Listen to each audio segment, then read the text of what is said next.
Welcome everyone to Geeks of the Roundtable. This is episode 51. We're past the 50 mark. Of course, my name is Ren, and I am not alone today. I'm joined by my co-host, as always, Zach Pope. How are you doing today, Zach? Man, I'm doing great. I'm trying to buy some Funko Pops right now, and but I'm doing good, man. I'm excited to be here as always, discussing everything movies with you, and Yes. just talking life. And you got a update, technically a geek update, which Yes. will want to get into in a bit. But today we are joined by a guest, Zach, as well. This man has been on your stream. I have been on his streams, and now he's on my stream. So it's a full circle thing. Austin Bird from SPC Bird. How are you doing today, Austin? I'm doing good, guys. How are you? Good. Very good. Very happy to have you. Welcome to the here. show. Officially a geek of the Roundtable. So, Austin, you have been on the chat quite a few times, so I'm sure you know how this works. Going to run some topics, and whether we like them or not, we knight them or send them to the dungeon. And I feel like this is actually not it's not a big week, gentlemen. It's a cool week. We have some cool news, but it was actually not very underwhelming, which I actually do prefer stuff like this. But without any further ado, gents, let's start with our first main topic.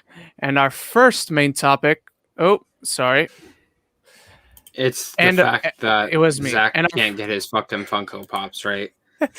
No, it was me who couldn't turn off the sound on the YouTube player. Let's start with the big news, because Zach and I have covered this from the moment it was announced, and now it has only gotten better, because the Russo brothers are directing a film for Netflix called The Gray Man. Are we sure it's going to be good, though? I'm pretty sure it's going to be good. The main cast stars Ryan Gosling, Chris Evans, and Ana de Armas, and it has only gotten better and more stacked, because yesterday was officially announced new film from directors Anthony and Joe Russo. The upcoming action thriller is based on the debut novel of Mark Greene. I hope that's how we pronounce it. And it has added to the cast Jessica Henwick, Wagner Moura, Danush is the one person I'm not familiar with here, I apologize, and Julia Butters, who you might recognize from Once Upon a Time in Hollywood. So I'm going to call it right now real fast. Julia Butters is playing Ryan Gosling's daughter. Ryan Gosling is a good guy, right? Yeah, he's the good one. I think she's playing Chris Evans' daughter. Really? Yes. I'm not done with the cast though. Billy Bob Thornton, Alfred Woodard, Roger, I hope that's how we pronounce it, John Page from Bridgerton have all joined the cast. And Alfred was in Civil War. She was. Unfortunately, she was in Luke Cage. But Zach, how are you feeling about this stacked cast for the latest Netflix original? So here's the thing. I'm really happy the Russo brothers doing a film like this after Cherry, because I just need to see if they can do another film. Do they only work in the Marvel studio realm, or can they go make their own big blockbuster and make it work? You know what I mean? Mm-hmm. But it's undeniable.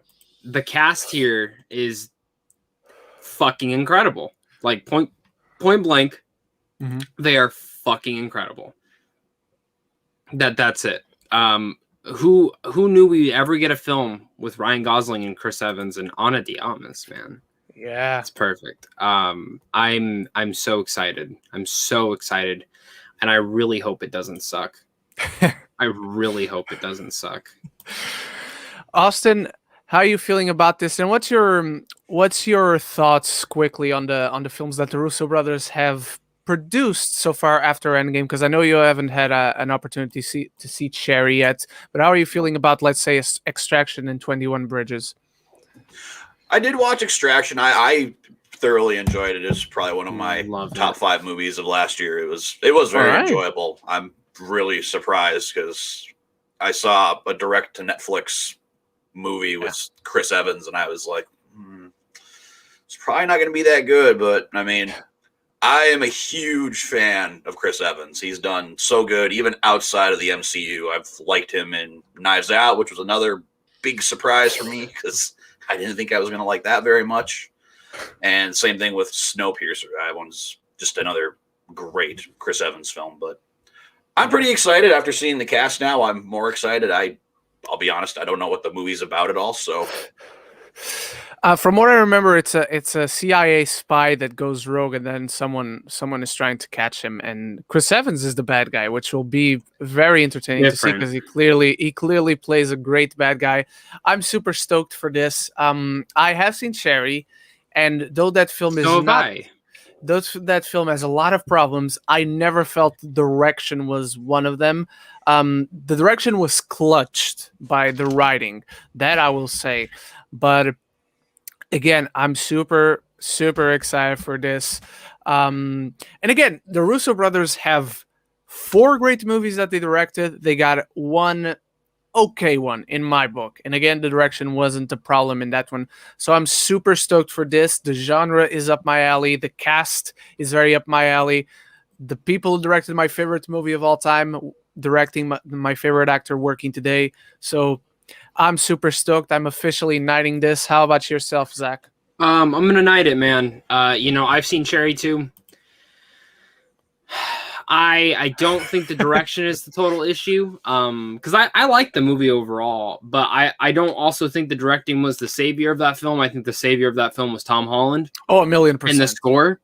I think the direction was fine. It seemed like they were just trying something different. Definitely, though, I think this is my thing, is that the one thing I will say is that every film that they've either produced, pretty much produced since afterwards, or even now directed, my issues have been the scripts. The scripts are always my issues. Whether it was the Bridges film, whether it was Extraction, which I fucking loved Extraction, but if it wasn't for the great action, my issue would have been the script. I thought the story was kind of a mess. Cherry, same fucking thing. The script was a mess. So from my understanding, I think the guys who did Endgame are writing this.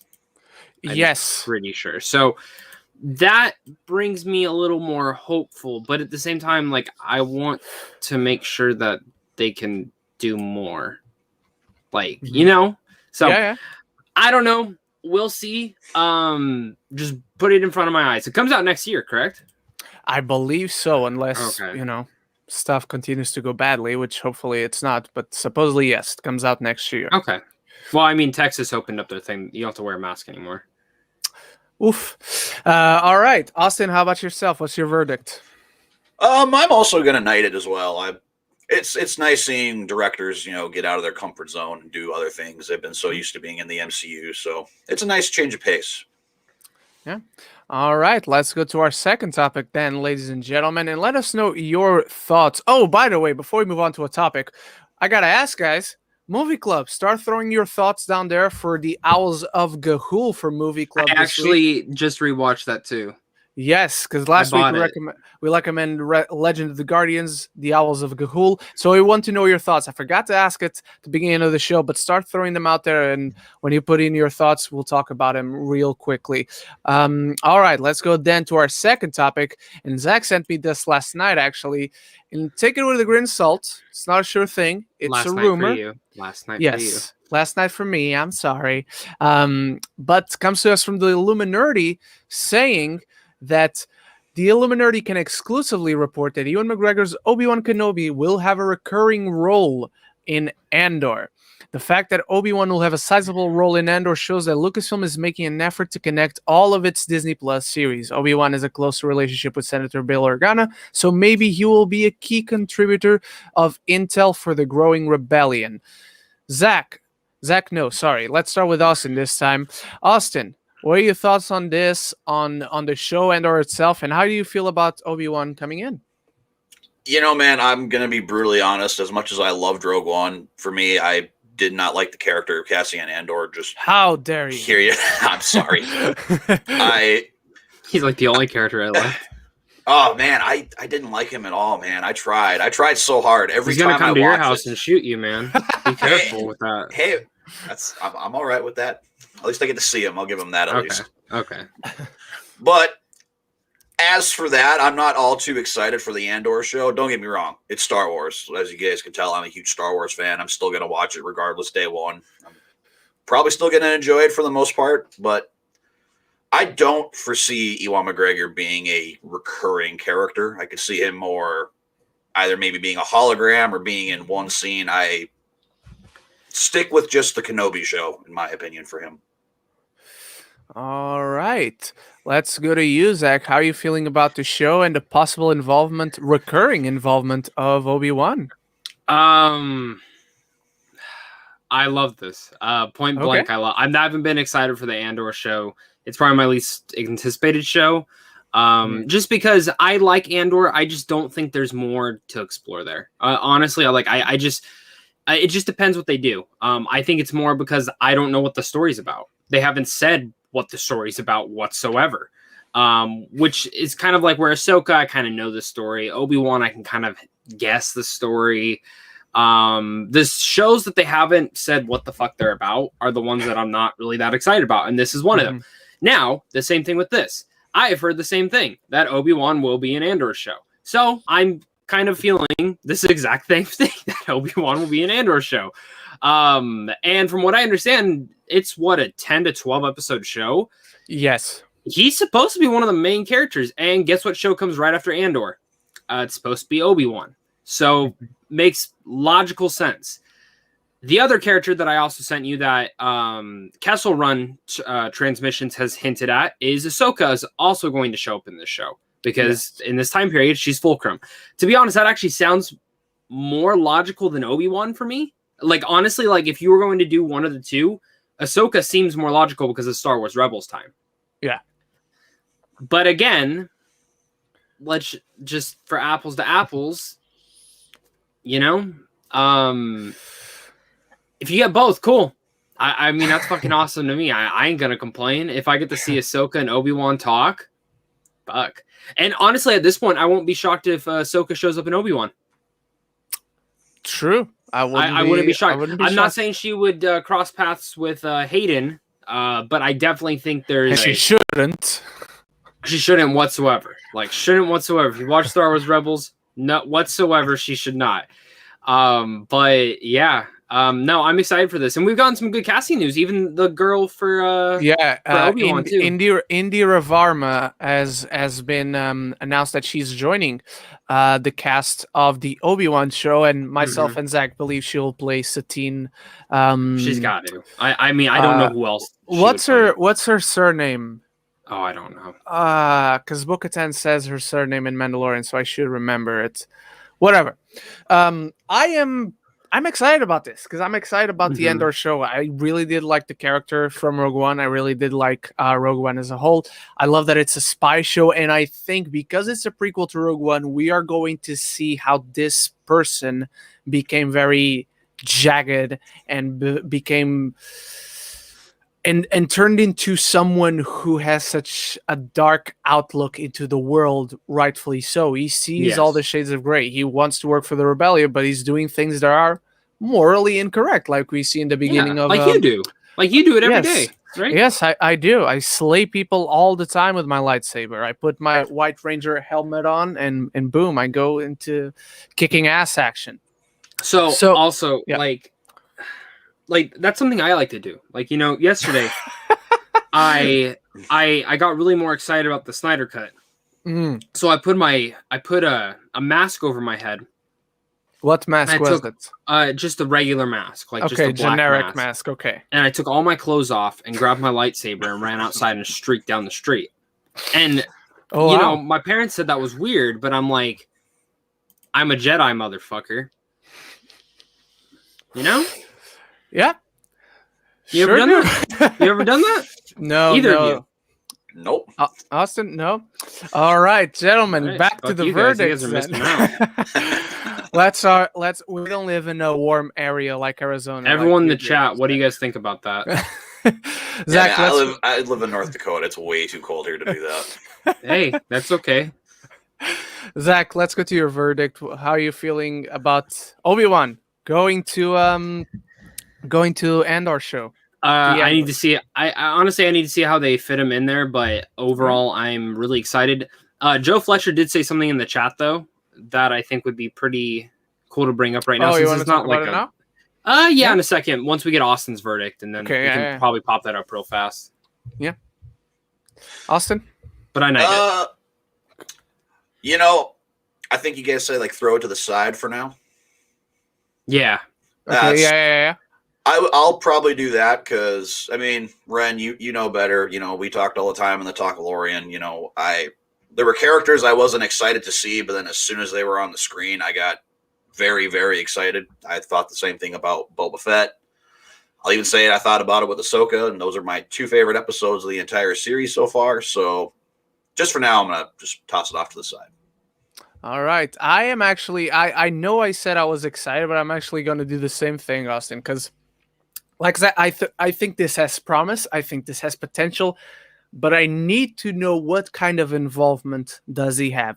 Is he just communicating with Bail Organa? Is he actually going to play a big role in the story? And Cassian Andor and Obi-Wan Kenobi were like buddy cops and went out having adventures, because that I really, really don't like.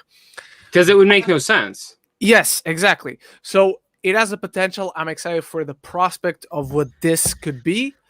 But so far, right now, I'm going to who would send also it make back. sense to show up in this show in some way, shape, or form? Rex, Captain Rex. Could be, yeah. Like, and I guess bring up the thing right now, and we'll kind of talk about it. This character also makes sense to show up in there. Thoughts on Hera replacing Cara Dune in Rangers of the New Republic. Yeah. This is a rumor that popped up. It's not confirmed. It's not a sure thing. I love this. I actually think Hera, it makes more sense to put Hera in this than even Cara Dune at this point. I know they were setting Cara Dune up and then everything happened, but even in general, I always felt like Cara Dune should have probably just stayed in her own show. Like that's my thing. And then if you want to do something completely different, Rangers of the New Republic, if you guys have played the Star Wars Squadron games, it makes sense with where Hera is in her life, that it makes sense to put her in Rangers of the New Republic. I love that character. And I get to see a baby Kanan. Bring it in. But thank you for bringing that up, Joe. That kind of happened. Everyone talked about it, and then no one talked about it again because of Obi-Wan. Yeah. But I like this news. I don't know about Austin. What about you? I feel like Hera would probably fit that role better than Cara Dune. Like, if it was her staying on the planet where she is, I think it'd make a lot more sense. But, with her background, everything she does in Rebels, I mean, it makes the most logical sense to have Hera in here way more than Cara. I like the character of Cara Dune. I did think she was a good character in the 2 seasons we got of her, but let's go with Hera, man. I'd like to see a live action version. Same. All I'll say is this: if we lost Cara Dune to instead get Hera, I don't think we lost anything at all. Since we're here, I don't have any ideas, to be honest. So let's see if you guys do. But who should play Hera? Ooh. It's weird. I would actually just say the normal voice actress. Or whoever did the motion capture Vanessa for Marshall. the game. Yeah. I don't think you need something this drastic, because I don't think Hera will be the main character. I think she'll be one of them out of the bunch. So I don't think you need like the biggest cast for it. That makes sense. Because, if it takes place after Return of the Jedi, I don't want to spoil to anything who might have not seen Rebels, but Hera's not alone. She's got someone with her that can't be left alone, Yeah. So maybe we'll see that person as well. And could Zeb show up? I want Zeb. Maybe. You know what I'm going to say? It's not impossible. I'm just not counting on it. Austin, do you have any thoughts on who should play Hera? And nobody's coming to my head right now, but I mean, they did it with Bo-Katan. I mean, Katie Sackhoff voiced her and did a great job. True. All right, let's move on. Let's move on, not to our third topic, but to some breaking news, ladies and gentlemen. There's a whole article on Games Radar, but what I want to focus on is the new stills that have just been revealed for Mortal Kombat. Here we have one picture that shows Shang Tsung and Lord Raiden confronting each other. There's a scene in the trailer a few weeks ago that also shows them approaching each other from the opposite ends of the shot. Like when we're arguing. And then here we have Sub-Zero, or I'm guessing Noob Saibot, because the suit looks like it's more black than anything. Yeah, that actually doesn't look like no. I think, because we've seen the other side with Sub-Zero. So I think you are right. This is new. I didn't even know Noob was in the film. This looks like the guy from the beginning that breaks Jax's arms off, because that also looks like Noob Saibot, because that's a black suit for sure. So I don't really know much about Noob. Can he use? Noob is basically it's either a clone of Sub-Zero or resurrected Sub-Zero. I can't remember quite correct. I'm not sure which one of those it is. So if anyone in the chat knows better than me, please do correct me. Austin, let's take your thoughts first, because you weren't here when we talked about the Mortal Kombat trailer. How did you feel about that trailer? How did you feel about these stills? Man, that trailer just dropped my jaw when I saw it, because I've only seen the original Mortal Kombat, and that was rough. I forced myself to get through that, but no, this looks like it has potential. It kind of fits in more with what I like about the video game series, especially the last couple of iterations of the series. But I'm pretty excited to see this. I had not a lot of hope, but this looks good. I'm excited for this.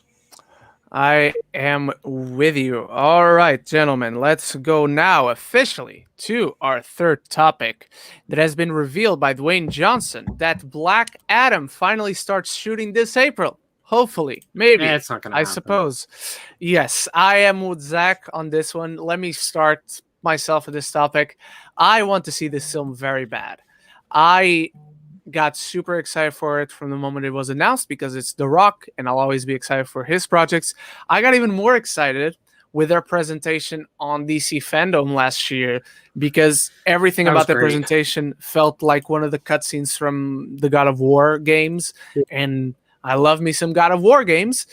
But for some reason, I don't think this is going to kick off just yet, and I'll tell you why I don't believe why it's kicking off just yet, and it is because I am a wrestling fan, and I'll tell you why that makes sense, because it was an idea that was floated around and suggested to Dwayne "The Rock" Johnson that he come on to WrestleMania to face his cousin. WrestleMania is going to happen in April.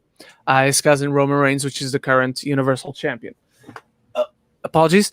And Dwayne "The Rock" Johnson said no, because there's going to be no crowds, and he doesn't want to go into their environment where it involves physical contact with people, where other people in a ring that other people have also physically contacted each other, and he just doesn't feel comfortable with that.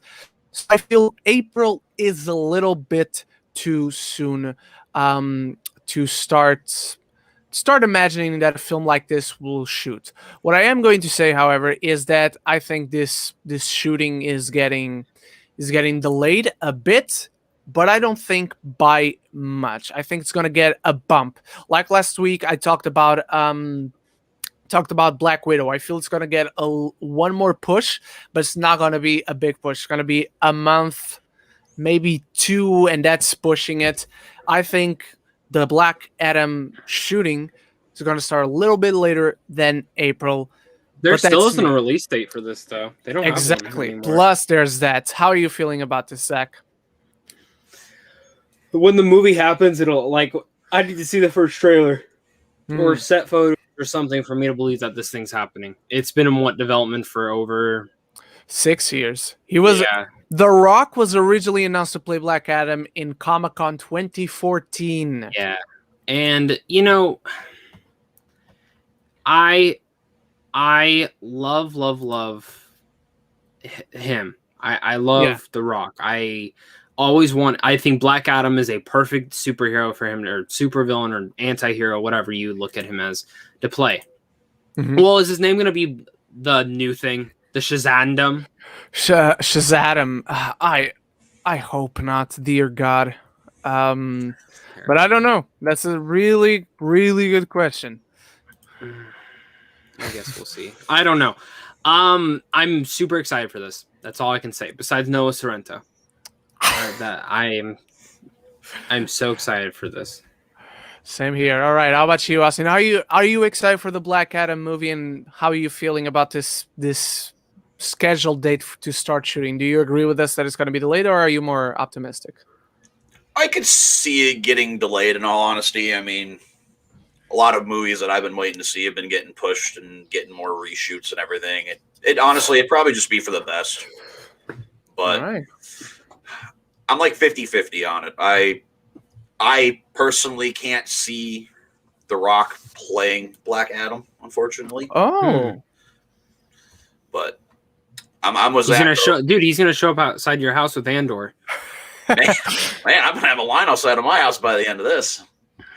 Yeah, I mean, I'm with Zach though. Give me a trailer, give me some photos, and then my excitement will probably go up some more. Mm-hmm. All right.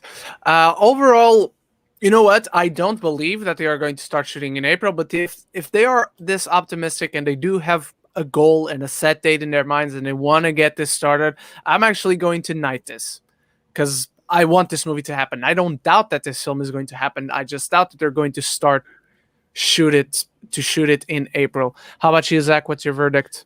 I'm gonna knight it because I'm excited, but it's been too long. You know, this is a project that I was like, this should have been done like 5 years ago. But at the same time, the general movie going audience knows nothing about Black Adam. They know nothing about this character pretty much. They know nothing. They probably don't even know The Rock's gonna fucking play him. So they probably know who Shazam is, you know? So I think that's the exciting thing. And I think I'm going to say this right now. You know how Shazam 2 we're getting next year? Yeah. Supposedly. I mean, Black Adam's going to start filming before Shazam 2 and The Flash at this point. And that's something that I'm like, but I guess the Shazam's a smaller film than Black Adam at this. I think Black Adam's trailer debuts with Shazam. Ooh, that's a really cool plug. And I still believe that Dwayne will be in that film at the very, very end. Really? End credit thing. Yes. And I think the third film will be, I really want to say this and I'm going to say it and probably get my hopes up. I think it's going to be Shazam / Superman versus Black Adam. All right. I think they're going to do it. All right. Let's hope so. How about you, Austin? You know, I'll be honest. I'll knight it as well because, you know, okay. Again, it's just anticipation. The anticipation, I think, is what is fueling me. Yeah. All right, let's go to our penultimate topic, to some Disney news. This report comes to us from The Wrap, and some new advancements on the Pinocchio live-action movie. It was announced yesterday that Cynthia Erivo has closed the deal to play the Blue Fairy in Disney's live-action Pinocchio. The Wrap has learned exclusively. And it has also learned on Wednesday, yesterday, that Benjamin Evan Ainsworth, the little boy from Haunting of Bly Manor, is going to voice the title character of Pinocchio, and Joseph Gordon-Levitt. Yes, and Joseph Gordon-Levitt will be voicing Jiminy Cricket. Keegan-Michael Key as the voice of Honest John, and Lorraine Bracco, I hope that's how you pronounce it, as the voice of Sophia the Seagull, a new character in the film which will combine live action and visual effects. Of course, Tom Hanks playing Geppetto and Robert Zemeckis directing. Austin, let's start with you. Silvestri is supposedly doing the score. I did not know that. I thought. Let me make sure on that. But I thought that was announced. Let me go check. That is fucking awesome. Austin, let's start with you. Well, Zach checks. How are you feeling about this? Yeah, that was some pretty big news. I'm another fan of another actor there with Joseph Gordon-Levitt. I've enjoyed him and everything I've seen him in. Yes, my he is favorite movie of his. My favorite movie of his, man, is honestly Premium Rush. I love that movie so much. All right. So, and of course, Tom Hanks. He's one of my favorite actors of all time. And as soon as I heard he was in it, I knew I was going to go and see it anyway. So. All right, Zach, how about yourself? How excited are you for Pinocchio? And what do you feel about all these casting announcements? I'm more sad that this won't be in theaters. I think this is something people forget, that this is only going to be on Disney Plus. I think the fact that this and that Peter Pan film that David Lowery is going to be directing are only going to go to this is the kind of the kick in the nuts for me, honestly. But let me just say this. So since Silvestri is doing the score, awesome. Zemeckis directing. I haven't really liked the film of his. Like, I've liked, but I haven't overly liked to the point of wanting to rewatch or love, or he really hasn't done a film for me in a while. But I will say, I think if he uses the visual effects from Welcome to Marwen that are a little bit more expanded on, I think this could be pretty cool. Tom Hanks as Geppetto's perfect casting. Yeah. The little creepy boy playing Pinocchio, sure, I can get with it. But flat out. Have you seen Flora and Ulysses? I haven't. Okay, because the kid is in there too, and he's kind of the comedic relief in that one.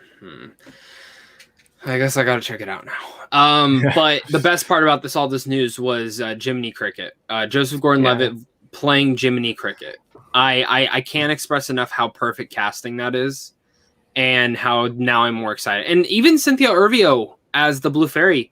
Outside pick, but I love it. I love it. I really hope she gets to do more, because there was a film that just came out that got filmed in 2017 that she clearly did not do more in.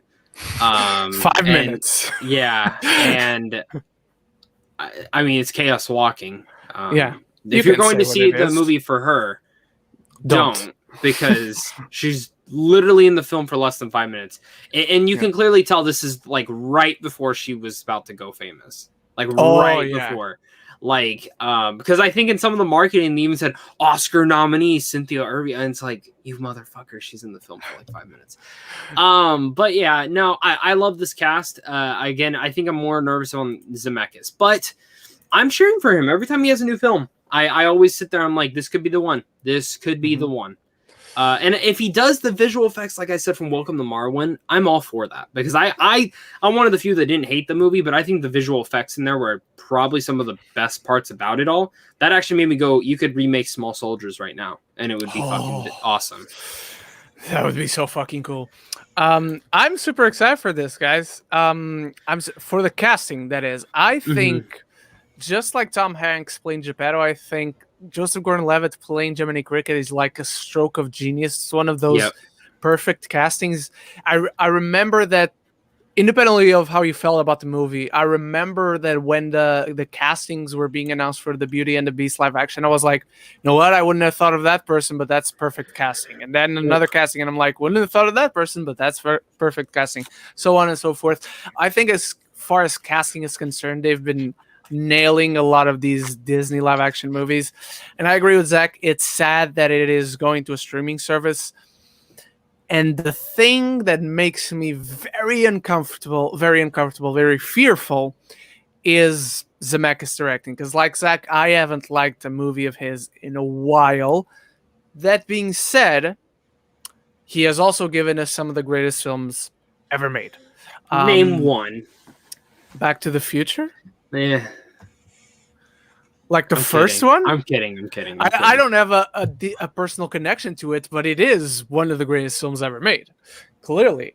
Because of its iconic status. Top 50. It's like top you know 50 what? for sure. GKBP, good shout. The Walk is very underrated. Yep. I love that film. The Walk is very underrated. Hey, and it makes sense.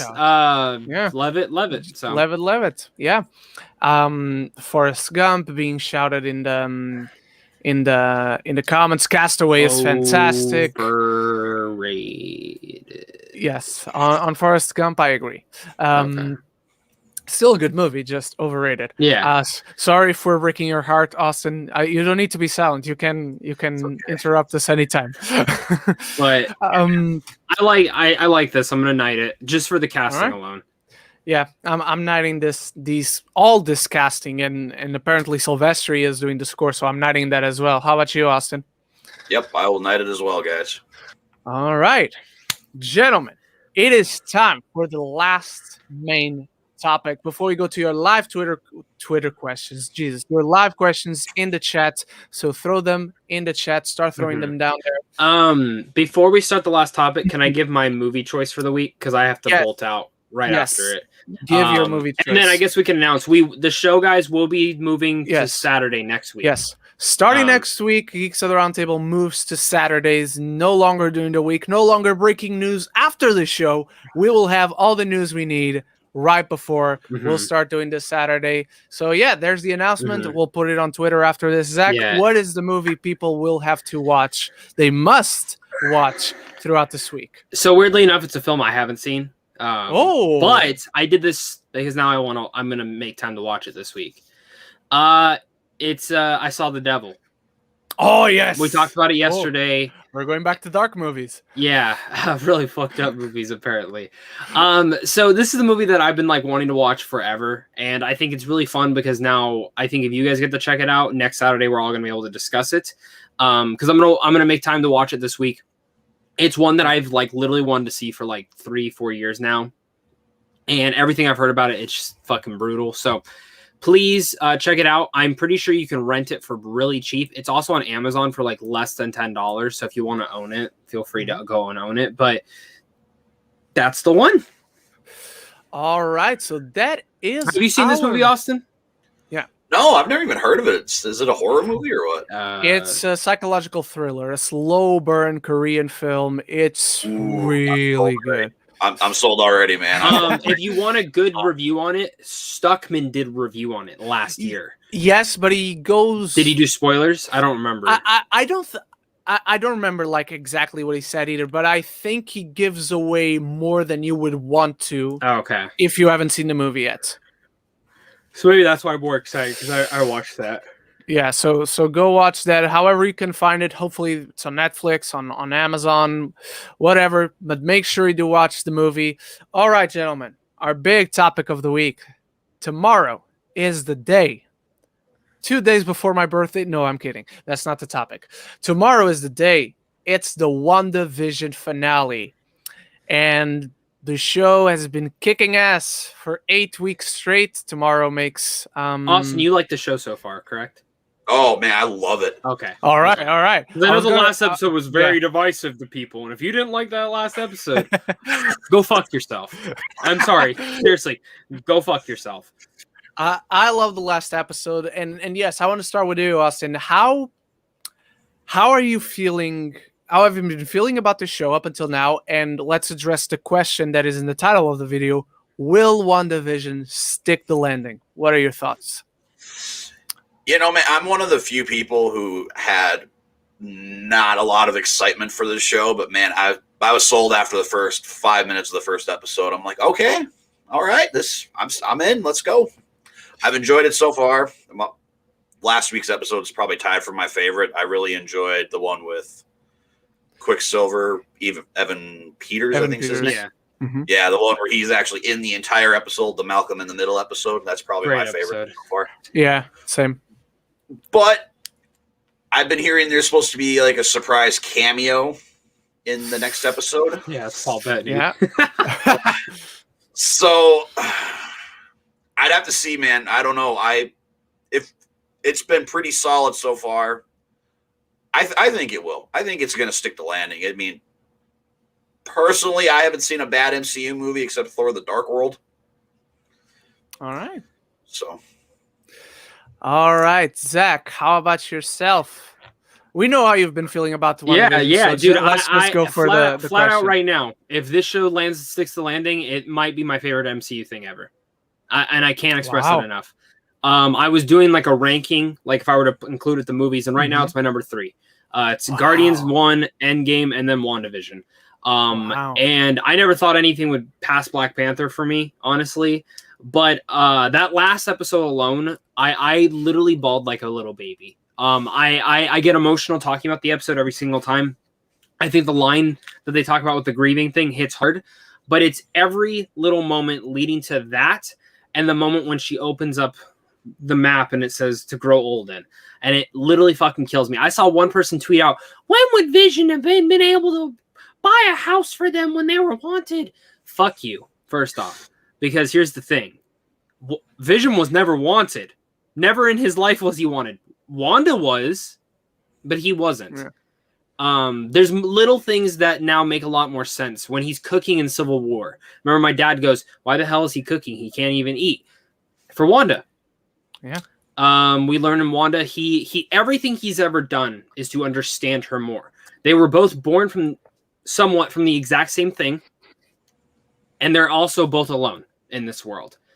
And for me, I think they're two of the most interesting characters in the comics. And when you see the movies on a surface level, oh, they're cool. Power-wise, they're cool.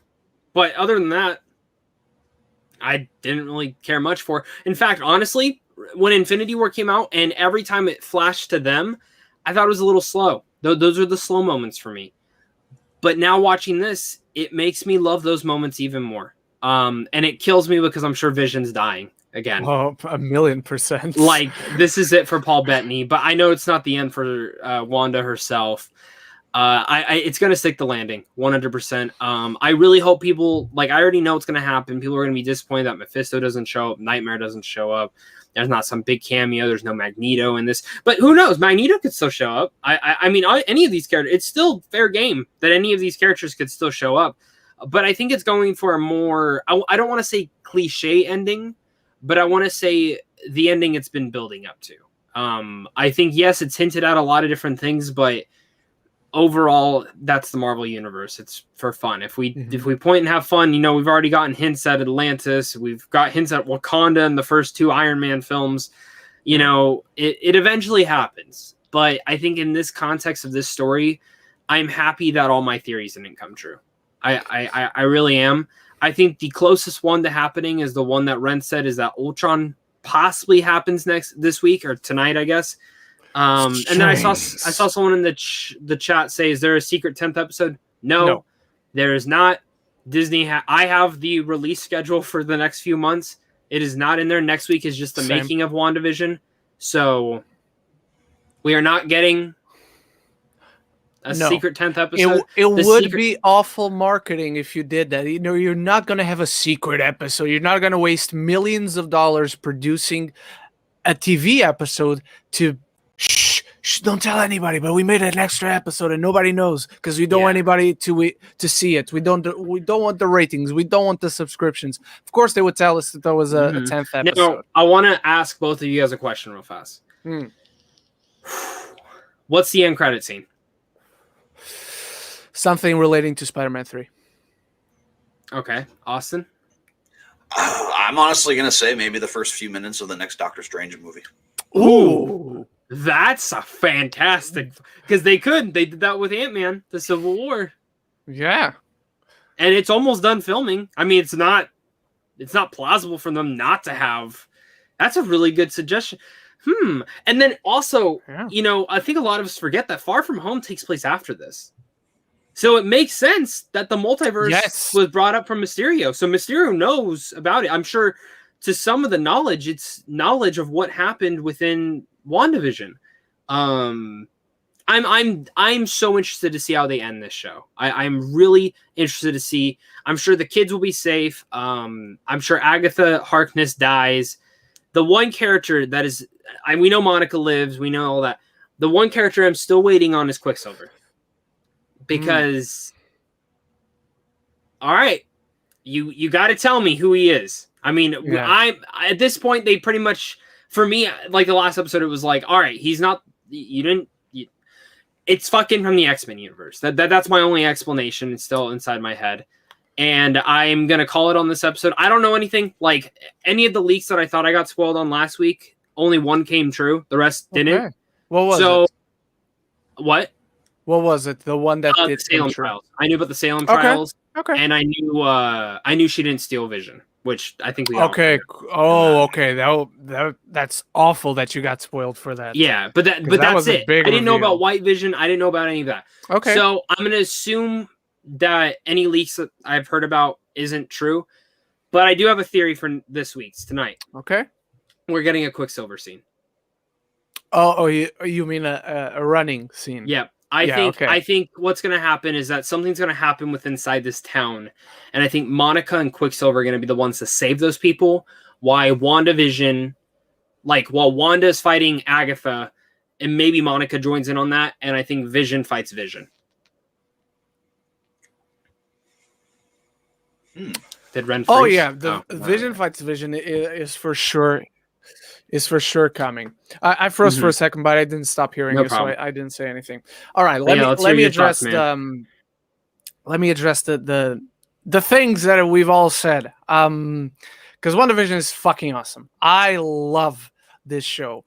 It's not in my top 3 MCU things, only because I love the MCU so much. It's not that I don't love WandaVision. It's that I love everything else a lot. Vision is for sure gonna die. I do believe this show will stick the landing. Will it correspond to all the theories out there, including my own? Maybe not. And I don't care. The show is not perfect. I will tell you that right away, which I will address tomorrow in my finale review when I finally grade it. I know someone was asking about grading. I can't give you a grading right now. I haven't seen the finale. So tomorrow when I upload my review, I will give you my my grade for the entire show. I do believe there's still a very strong chance of us seeing Ultron. I think narratively would be the biggest possible test you would Chekhov's gun. give. Chekhov's gun. Whatever you introduce in the screenplay. Real fast, if he does come in, this episode only, or is he in the world forever now? I think it's this episode only because if this is a WandaVision, Spider-Man 3, and Doctor Strange 2 story, I don't see Ultron fitting in those, honestly, because she is going to be the antagonist. Wanda's going to be the antagonist. I think if they bring back Ultron, I don't think he dies forever. I think he comes. I think this is more of, again, it's like Monica. Monica's not going to be in Doctor Strange or Spider-Man, from what we understand. She's going to be in Captain Marvel too. True. I will say this: like Ultron in the comics dies and comes back all the time. Yeah, I mean every character does. You know, if he dies tomorrow, he can come back. What I mean when I say he's not coming back is he's not coming back in 2 or 3 movies or 4 or 5 movies. He's coming back in another 6 years. You know. That's what I see happening if he does come back. But I think he makes. If he doesn't show up, will you be mad? No, I'll be disappointed because I wanted it to be true, but it's not like it's going to affect my enjoyment, my grading, and my judgment of the show. Mm-hmm. Because if it turns out that wasn't what the show was doing all along, that wasn't what the show was doing all along. Period. Like I think talking about Ultron constantly, as far as the Chekhov's gun is concerned, was a mistake. Like, why are you bringing him up if you're not going to use him? But, you know, it's a minor flaw in a show that does so many things brilliantly well, you know? So I don't see Ultron even physically being in the show, in all honesty. No, I think he takes over White Vision. I think, like, the program Ultron is there, and we have James Spader's voice, but it's White Vision's body that another Ultron thing to keep in mind, it could just be James Spader's voice. Like, they could have just repurposed Ultron. It might not even be like that Ultron that we saw. It could just be repurposed. I don't think we see Ultron like the physical Ultron at all. If anything, it's Ultron's AI, but he's in White Vision's body. That's what I've always meant. Do you think Hayward's able to control him or no? No. In fact, let me correct myself. My initial theory, and I even put up a video about it that did really well, so thank you all who watched the video. I put up a video. My initial theory was that Hayward was possibly Ultron and LMD using a skin suit as Hayward. I don't think that anymore. I just think he's going to be in White Vision's body, and that's it. I think I know how this episode's going to open up. Okay. I think White Vision busts out and kills Hayward and leaves. Oh, he's gonna slaughter. If it is Ultron, he's gonna slaughter all those people. Like, you think you're the master here, director? Yeah, I think, and then obviously he wants the stronger body. Yeah, and he's got it now. He's got Vision's body. It was his perfect body in Age of Ultron. It's his perfect body now. Yeah. And what a great test for Wanda that she has to kill Vision herself while he is inhabited by Ultron. One thing is for sure, gentlemen, you cannot convince me otherwise. Wanda is going to end up in a bad place. This story is a tragedy. It's always been a tragedy up until now. Wanda's going to have to lose it all. I want to address something in the chat about Mephisto. Why does everyone want Mephisto to show up? Because it makes sense. Because they're connected in the comics. Because this has made far too many references to the comics and even to Mephisto himself. To not, again, it's one of those things. If you set something up, you must pay it off. And Mephisto, just like Quicksilver. How many times they mention Pietro, and then 3 episodes later he shows up. Yes, and Mephisto is not only someone that has strong ties to Wanda and Vision and the twins. He's also someone that has strong ties to Doctor Strange, and also someone that has strong ties to Spider-Man. And what's the story in the MCU? It's WandaVision, it's Spider-Man, it's Doctor Strange. So the strings are there. Strings, no pun intended. Got no strings on me. Strings. But it's interesting. But I'm knighting this. I think they're gonna stick the landing, man. I think there's no way in hell they don't. I think for some people they won't. But you also, again, I think it's subjective, man. That said it. Yeah. I mean, you got to go in and just understand it. I'll say this. You know what the last big property that had a bunch of fucking theories was, and everyone got mad when none of them came true? You know what fucking film that was? It's fucking The Last Jedi. It was the fucking Last Jedi. It's the truth, though. It's the damn truth, because I walked out of there, I was like, oh, nothing came true. Yeah. And I had to come to really love the film in a different appreciation because of that. So ever since then, I learned to not do my theories. But I'm going to sign off, Ren. All right, Zach. I can't wait. And then are we still doing the Sunday thing for your birthday in the morning? We are doing something this Sunday, guys. It'll be my birthday, so Zach and I will just take a few questions just to hang out for a little bit. Yeah. So it's a birthday party. Bring your super chats for Red. So you can buy his Power Rangers. Please. I have them all. I already have the next. I want him to start collecting the villains. I might buy Lord Zed and Rita. All right, fair enough. All right. It was nice having you here, Austin. You guys have fun. And guys, see you tonight for WandaVision. See you tonight, brothers. Stay safe. See you, man. Bye-bye. All right. Bye-bye. All right. And Austin, let's get your verdict before I give mine about WandaVision, and will they stick the landing and the show as a whole? Oh, 100%, man. I feel like with just the way the show has gone, and even kind of going back to The Mandalorian, how, I think that final episode is going to be a solid 10 out of 10. All right. Look, before I give my verdict, I need to say two things. G. Colby P brought it up and very well said in the chat. Don't marry your theories. And one thing that I say all the time, whenever you guys ask me, like, how are you feeling about expectations going into movies and whatnot?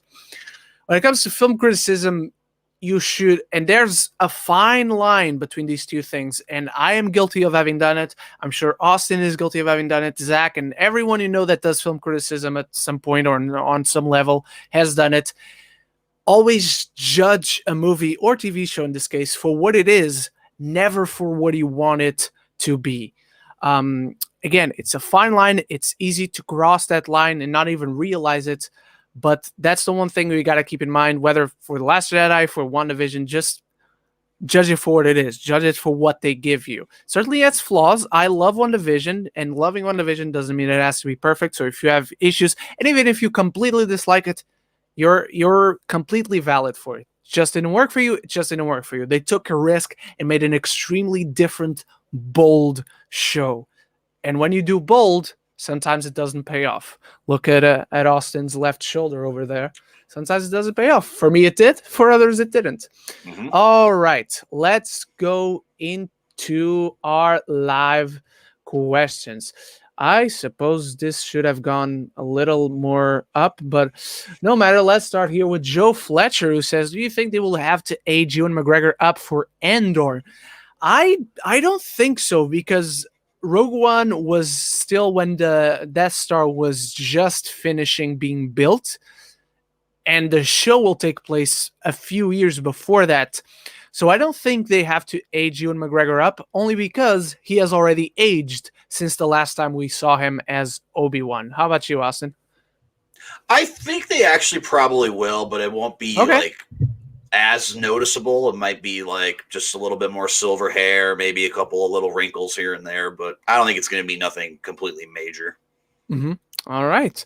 And I just want to shout out you guys, because you were just throughout the chat having an awesome conversation amongst yourselves, and it's awesome. Jacob Hubbard is here, Timothy Morris, Chico VP, Andrew Age. Thank you everyone for being here. Another one from Joe Fletcher.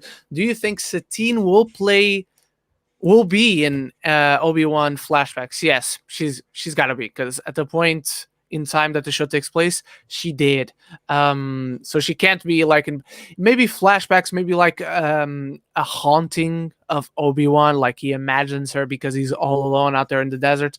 How about you, Austin? How are you feeling about the boss? Because we don't know if she's Satine, but if she is, do you think that's how we see her?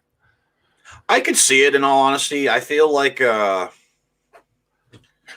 I feel like there might be one whole episode where he's meditating and he maybe goes through like a whole bunch of different Force visions. Mm-hmm. So I could see like all like his guiltiness, what happened to Anakin on Mustafar, everything that happened with Satine, like all that stuff that he's just been guilty for the last however long, 20, 30 years since he killed Darth Maul.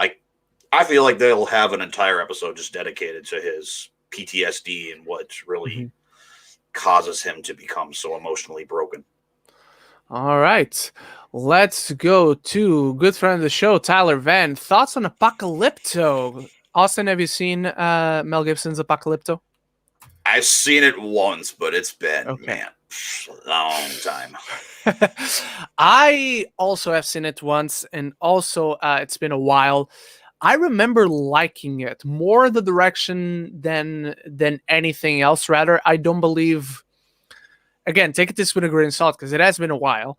I know I fell in love with the direction of that film and the story itself. The characters were rather not weak, but simplistic. They were there to serve a purpose, and they serve that purpose just fine. But I think it's a magnificently directed movie. I'll say that. And so, yeah, let's go to our next question. And let's go in this one. And I do need to step out of shot. I need to step out of shot for a bit, but I'll still hear you guys. So Austin, why don't you address Jacob Hubbard's question here? Just please give me Mortal Kombat. Who grew up with this game? I had to sneak to play it when I was little. Man, I mean, I played the original Mortal Kombat when it first came out. I always had to go over to my aunt's to play it because my cousins all had it. They had it on the Super Nintendo, and I put a lot of time into that game. Unfortunately, besides that, Mortal Kombat X and a little bit of Mortal Kombat 11, those are really the only games I've actually played. If you want to count Mortal Kombat versus DC Universe for the PlayStation 3, then I guess I've technically played 4. No! That's a phenomenal game, man. It's really fun. It just doesn't count for Mortal Kombat canon, I guess. No, I can willingly admit the story is not all that great. It was maybe 5 out of 10. Mortal Kombat was actually one of those games I always knew about, but as a kid growing up, I wasn't in the best place financially to get a lot of consoles and a lot of games. So I didn't start playing them until the remake for PS3 came out, which is basically a remake of the first 2 games. Yep. And then I played X and was extremely disappointed. And then Mortal Kombat 11, I actually think it's a really good game that I still play to this day. Just don't have the DLCs because they're stupid expensive and not worth the price tag. So I just keep playing the story over and over again because the story involves time and time travel. And, that's me all over it. Because it has been so long since that Mortal Kombat, that remake came out, I do feel I kind of grew up playing it. I will say I've never played a story in any of the Mortal Kombat games. Really? I've only played the fighting. That's all I've ever played. Oh my god, dude! I am someone who plays games for story, and I like lore and all that sort of stuff. So I always go. That's my go-to thing. But I understand that that's not the appeal for everyone, especially when it comes to games. All right, War 2018, man. Yeah, Jorge asks, what are your thoughts on the chapters for the Snyder Cut? It's fine. I assume they are going to show up on screen and they're there to suggest to people, because it's a 4-hour movie. It is a long movie. I think they're just chapters to suggest people, hey, if you need to stop the movie, this is a good place to stop and not break the pacing too much. What do you think about them, Austin? They don't bother me. I watch the director's cut of Doctor Sleep all the time. That's my preferred version of the film, and they do it in chapters because it's a 3-hour film. Yeah, they break it up. I think it's 5 or 6 chapters into that. So, all right, doesn't bother me at all. All right. Jorge also asks, who do you think is the cameo? I think Doctor Strange, but he takes Evan Peters to the multiverse. Well, now we got to take the cameo with a grain of salt, because the director, Matt Shankman, as suggested, that there's not going to be such a cameo and that Paul Bettany buried himself into a hole, which is unfair. If I had to suggest who is the cameo, given that they suggested that the cameo is someone who's a Luke Skywalker level that is going to blow everybody's minds off, I don't think it's Doctor Strange, because Doctor Strange is someone we know he's in the MCU, we know he's a big player, we know he's involved with Wanda somehow, or is going to be. So I don't think he is that cameo, and I love Doctor Strange. You guys know this. He's my favorite Marvel solo movie. If I had to guess, and I only give it like a 10% chance at this point. You guys have heard me give out this suggestion. You guys have heard me elaborate on how this person could show up. I don't think it's a very strong possibility at this point, though still possible. Charles Xavier, played by Sir Patrick Stewart. Or Al Pacino, who will be playing Mephisto himself. How about you, Austin? Man, I have 3 guesses. I will still say Doctor Strange. I just feel like with Wanda supposedly playing a big role in that film, I could see it being Doctor Strange. Second one could be Spider-Man. I could see Spider-Man popping up here. Maybe not exactly like Spider-Man, obviously like Peter Parker, because the whole world knows who he is now. But I could also see maybe, and I don't have a guess exactly as to who, but I could see the next big bad for the upcoming future of the MCU. Okay, which could be Mephisto, because he's the freaking devil. All right. Let's go into... Oh, this is cool. Favorite suit in the DCEU. I think Aquaman and Batman have the best suits. I think Aquaman has a really cool suit as well. But I'm going to go Superman. Honestly, I'm going to go Superman. Whether it's the suit for Man of Steel or the new suit that we see him sporting in the trailers for the Snyder Cut. Like... Batman is my favorite superhero, but these live-action suits for Superman are just badass. How about you, Austin? I'd have to say either Batman or Wonder Woman. All right. I want to see you sporting the Wonder Woman suit now. All right.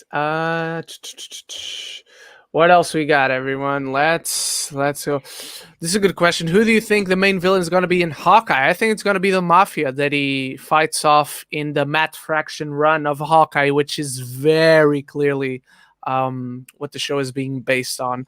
I don't remember like particular names of the Mafia dudes, but that's who I think it is. How about you, Austin? Did you read the Matt Fraction run where Hawkeye is like has this condo and he has to get rid of the Mafia? Nope, I have not. All right. If I could guess, I'd say maybe. I mean, if I look back at Endgame where he's killing all the Yakuza guys, I could see like a hidden underground like Yakuza clan coming after him. You know what? It could be Yakuza, and they technically could be considered mafia. So if they just come after Hawkeye for revenge, it could be that. You're not wrong. That's a good thought.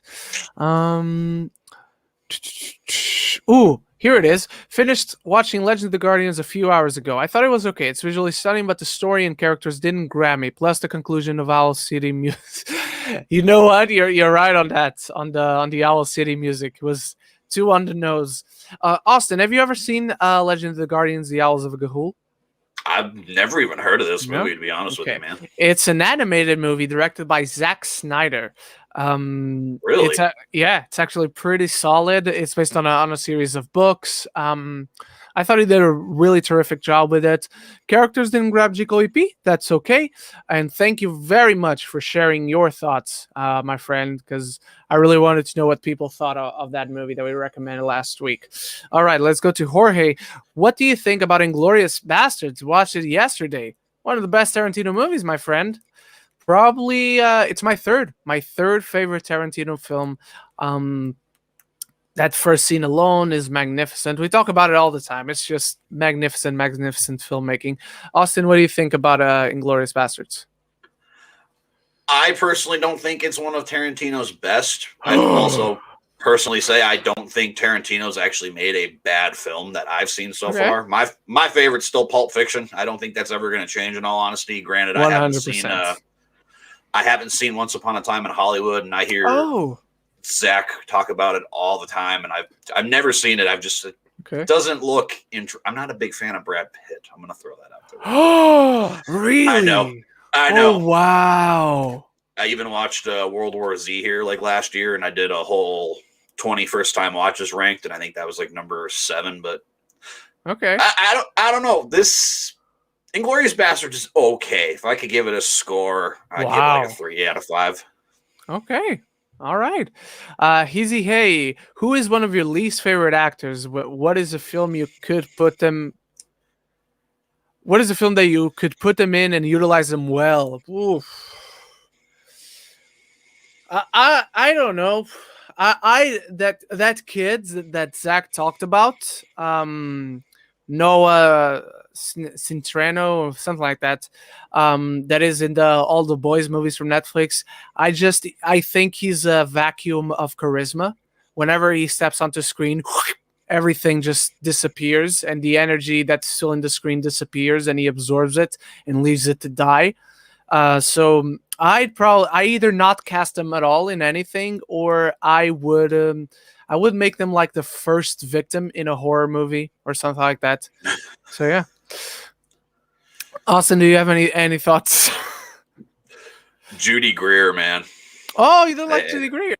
No, actually, it's been about a week now, but I had Cody Leach on my channel. We were talking about horror movies. We talked about Halloween 2018, and there's just a scene where she's supposed to be like a serious moment, and she's just so monotone and emotionless. She's like, I never told you how I was growing up. It's like, show some more emotion. Like, man, I never told you about what happened when we were growing up, did I? She's so emotionless, man. Every time I see her on the screen, I cringe. Throw her in the next Jurassic World movie and have her be the first victim that gets eaten by a T-Rex. I mean, she was in the first Jurassic World movie, so she might as well come back. Please end her. All right. What character do you think it will say on the end who will return on? Oh, Scarlet Witch. And I think it will specifically say the Scarlet Witch. The Scarlet Witch will return in Doctor Strange in the Multiverse of Madness, or Doctor Strange 2, however they want to put it. Austin, do you agree? Do you think they will say anyone else? I don't foresee anybody else. It has to be Scarlet Witch. All right. And do you agree with me that it's going to say specifically the Scarlet Witch, or it's going to say Wanda? I could see just saying Wanda. I think, honestly, if it just saying... Personally, for me, if it just said Wanda, I think it'd be a little more effective, but... All right. The only reason why I think it's going to say specifically the Scarlet Witch is because I think she's turning bad. She's going to be the antagonist of that film. And while Doctor Strange is going to go and try to save her, Mordo, who is trying to kill all sorcerers, is going to try and kill her. So she's an antagonist in that film, not a villain. I could see that. So, yeah. More questions. Where are we? All right,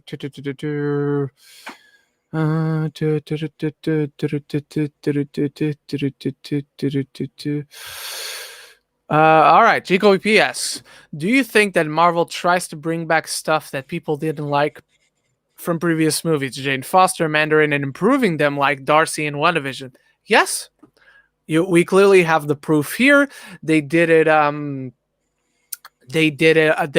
Most people, I liked it a lot, but most people didn't like the Ed Norton Incredible Hulk movie, so they recasted him just so they could keep using the Hulk. They keep bringing stuff back and improving on it. So, yeah. How about you, Austin? Do you agree, disagree? I can actually agree. I mean, I personally didn't mind the Mandarin. I thought the character was unique until obviously, the scene that we get where you find out it's not really him, but up until then I love the Mandarin. But Darcy, I didn't mind Darcy. I actually think she's one of the only saving graces of the first 2 Thor movies, in all honesty. The first Thor is excellent. It's like a 2 out of 5. Oh, how dare you. Shakespeare masterclass in there, my friend. The drama. Oh, fucking love that movie. All right. So sorry we had a jump. Let me go back a little bit. Still got a lot of time.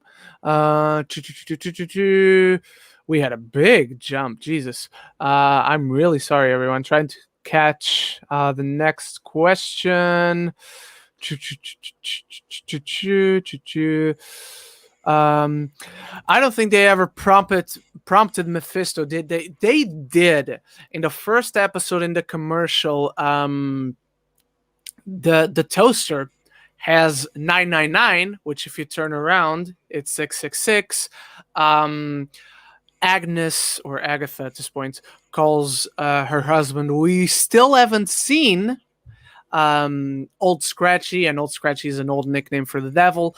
The fly at the end of episode 7 that she then turns into a bird and feeds it to the rabbits. Mephisto, the first time he showed up, he was disguised as a fly. The book could be something related to Mephisto. There are like designs on the wall in the tapestries that show like this devilish face. And if you want me to go a little bit cliche, but it's still true, the greatest trick the devil ever pulled was to convince people he didn't exist. Austin, do you have anything to add? Do you disagree with me at all?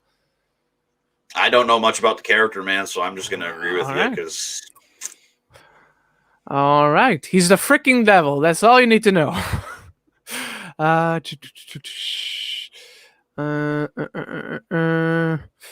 All right, next question. All right, Jacob Hubbard.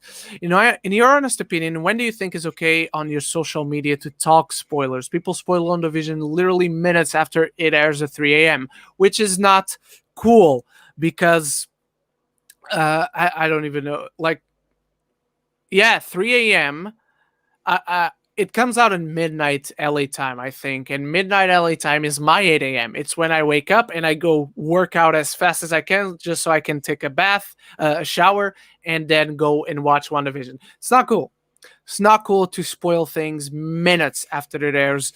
To me, as far as TV shows are concerned, you have a 24-hour ban on spoilers, and after 24 hours I think it's okay, and it's on the people who haven't seen it. It's their responsibility to stay away from social media, but in those first 24 hours don't spoil, because that's not cool. People have jobs, people have lives, time zones exist. I wake up when people are starting to watch WandaVision, and over here in Europe, the episodes sometimes don't show up on the app until 9 a.m., 1 hour later. So there's that as well.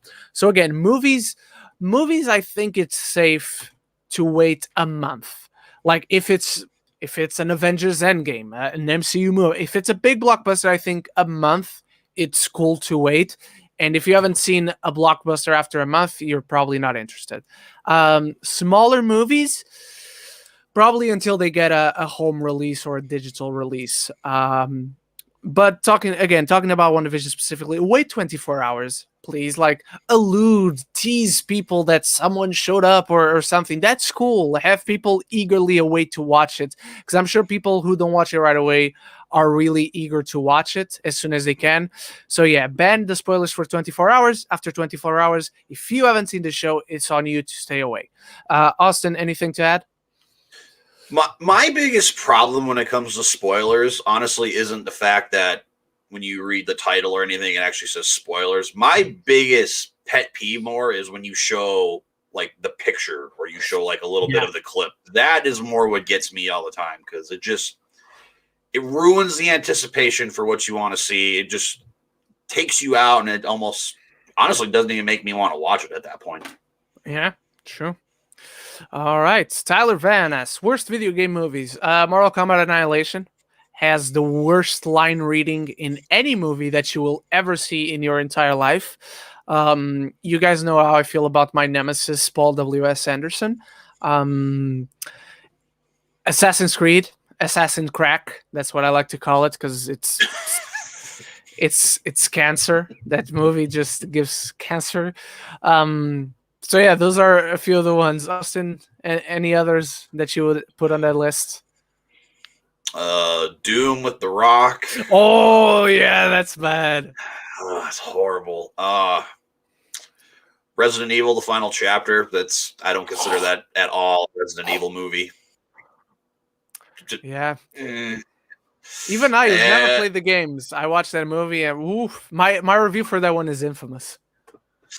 Man, yeah, that was the roughest one to get through. I had like a little mini marathon. I watched them all on the weekend, and I had a decent time with them. They weren't bad. I enjoyed a vast majority of them. The fourth one's probably my favorite out of all of them. But yeah, no, the final chapter, and probably still the worst, the Super Mario Brothers movie. Oh, that's a good pull. All right.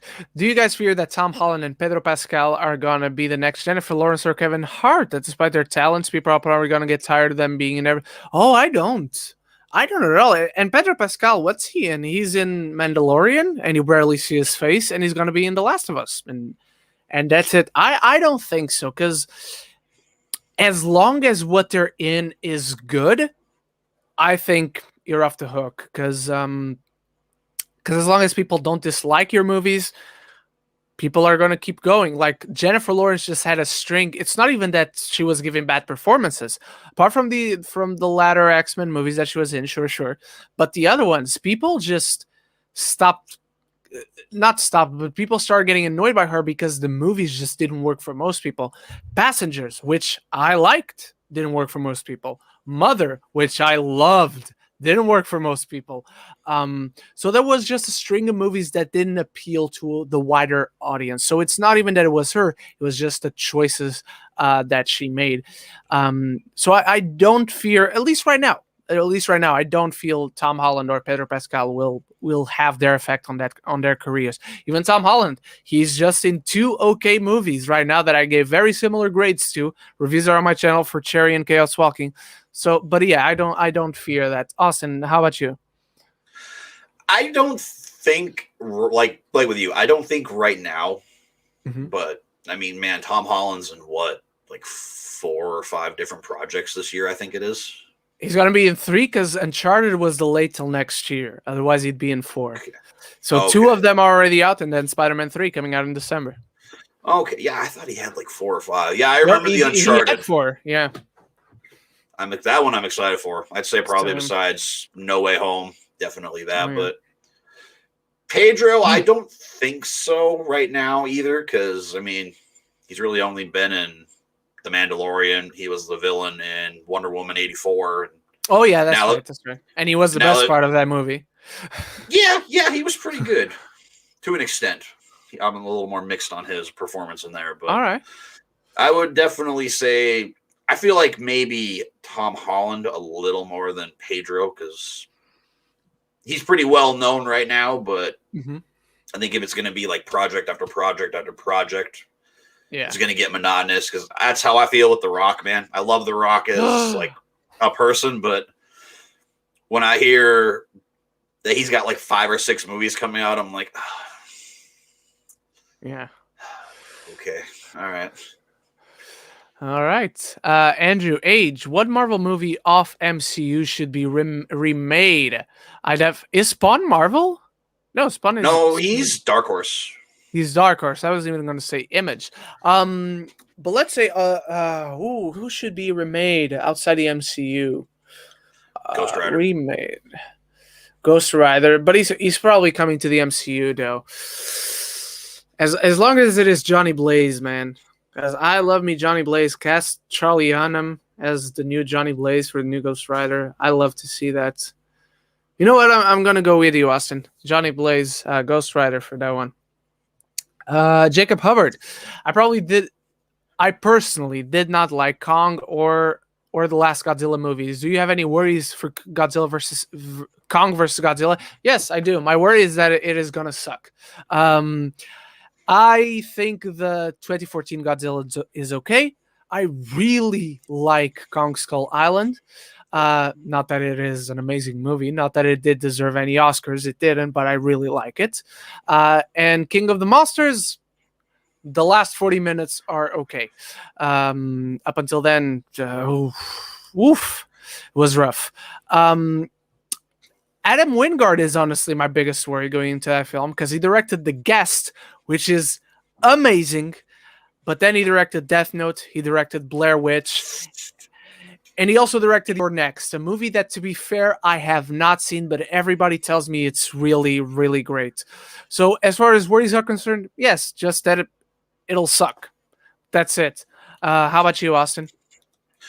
You know, man, I've only watched the teaser trailer. I haven't watched anything else. I haven't seen any stills because this is probably my second most anticipated film of the year. But all right, as of this morning, which had some breaking news that I saw, is the runtime of the film. Oh yeah, now it's under 2 hours. That is what worries me because I feel like now we're gonna get. As much as I love the film, man, I think we're gonna get like the Rise of Skywalker effect. We're just gonna breeze. We're gonna just go through everything at just like such a fast pace, and we're not gonna get any story built within. Because actually, what I felt when I saw that it was an hour and 53 was, oh, good. They're not gonna make it too long. Because if I'm not mistaken, King of the Monsters was a little bit over. It was like 2 hours 10 minutes. Yep. I would be worried. I would be with you if Godzilla vs. Kong was like an hour 40, an hour 35, something like that. I think 1 hour 53 is a pretty on point runtime. Again, I could be wrong, you could be right, vice versa, whatever. But exactly, it's just interesting that when you saw that runtime, you had that coming to your head, and I had the complete opposite. Because I just want them to start fighting, man. I don't care for the human side of it. I just want monsters to kick each other's ass, and after that, the obvious team up, and they take down Mechagodzilla. So yeah, all right, but interesting. That's really interesting that you felt that way when you saw the runtime. All right, Dominican Scott, good friend of the show. Hey, Rand, if the Snyder Cut ends on cliffhanger, I'm with it.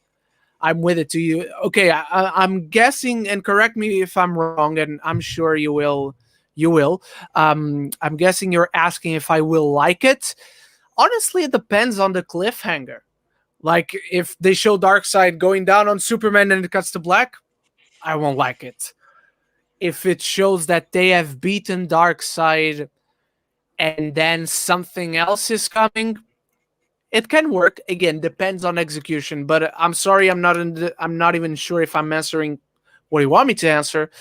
So make sure to correct me if I'm wrong.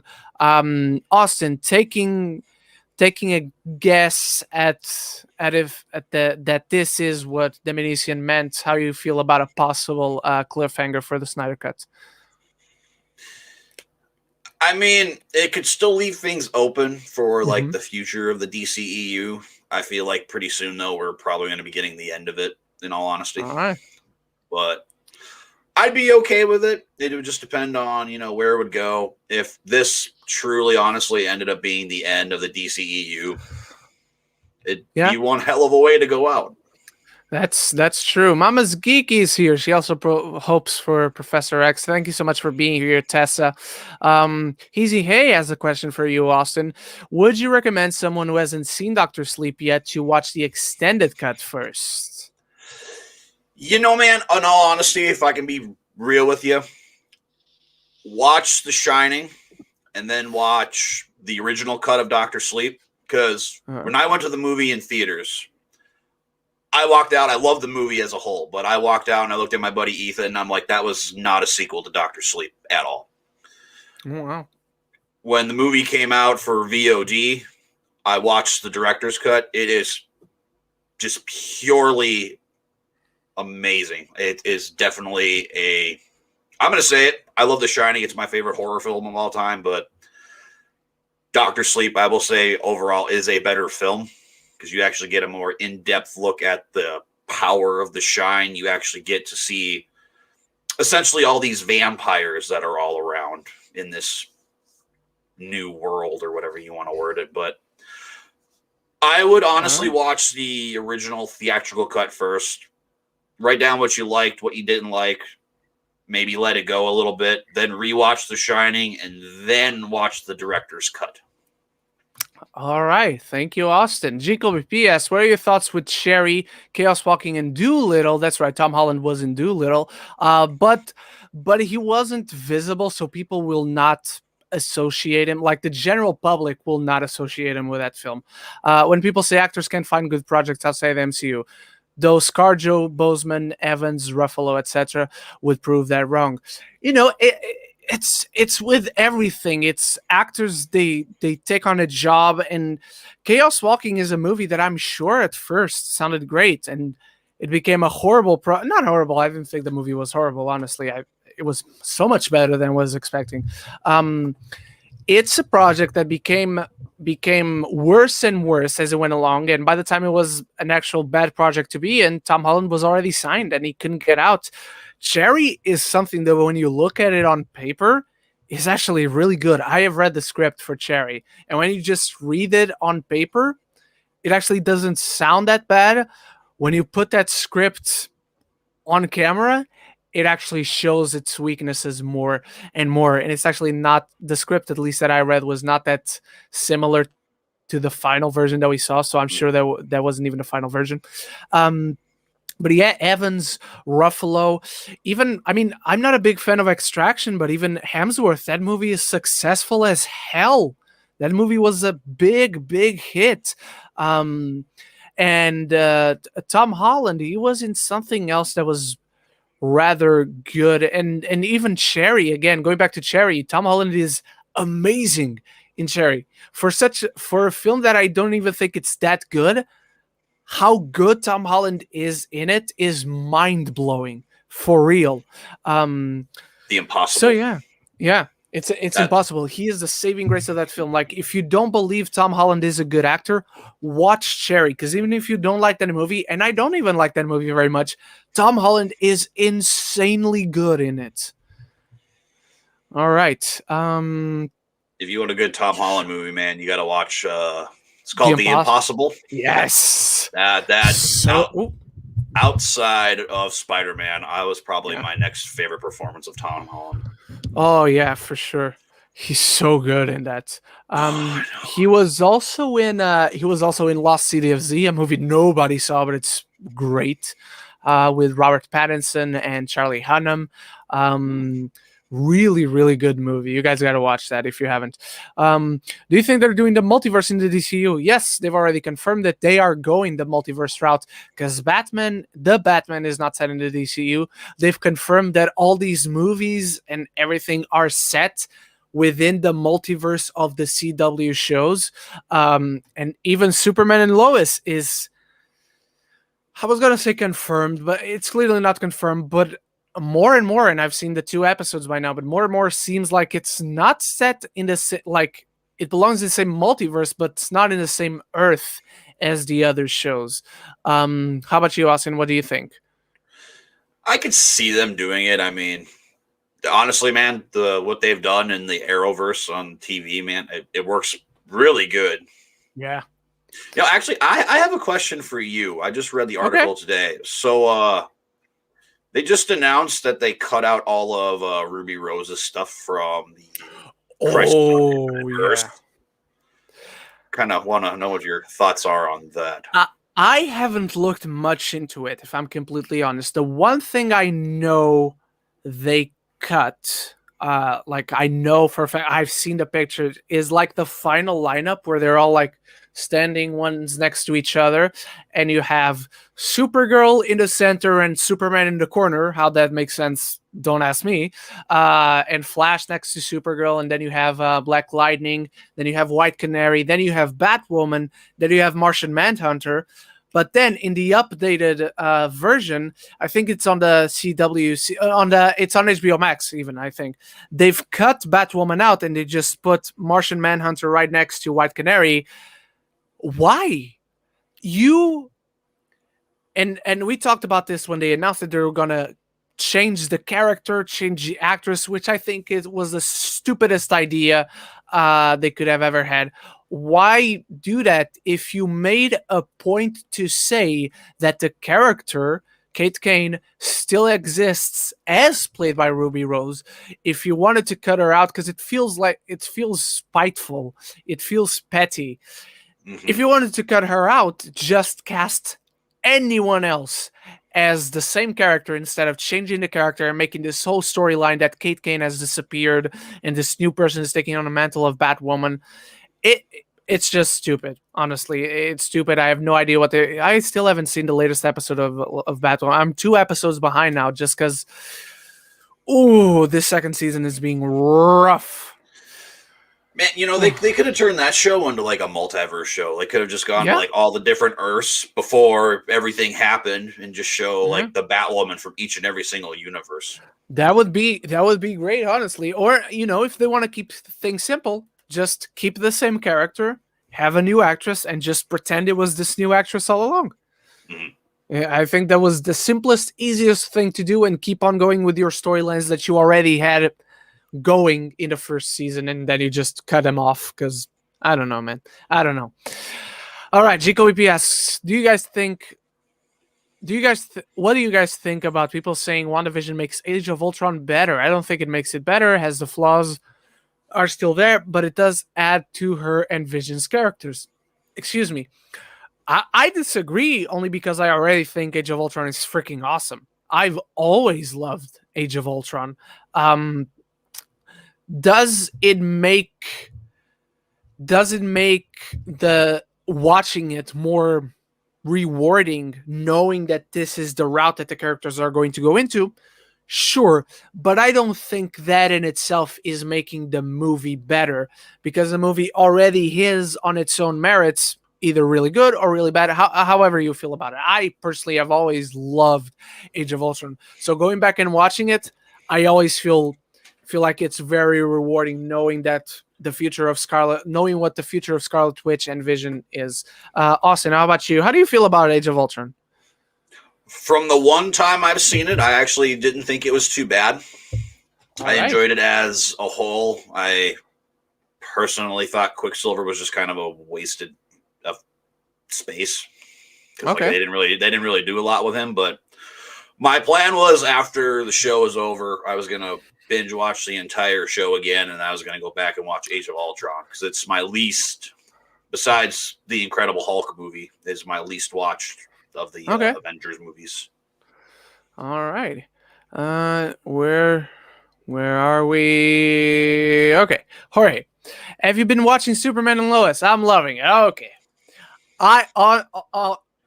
Honestly, Austin, you have no idea how many posts I have been tagged in, how many messages I have gotten, because people know I love the CW Arrowverse, which shouldn't be called Arrowverse at this point, unfortunately, because the GOAT has rested his quiver. But people have kept on asking me what I think about Superman and Lois, because they know I hate how the CW shows have treated Superman. They know how much I love Man of Steel.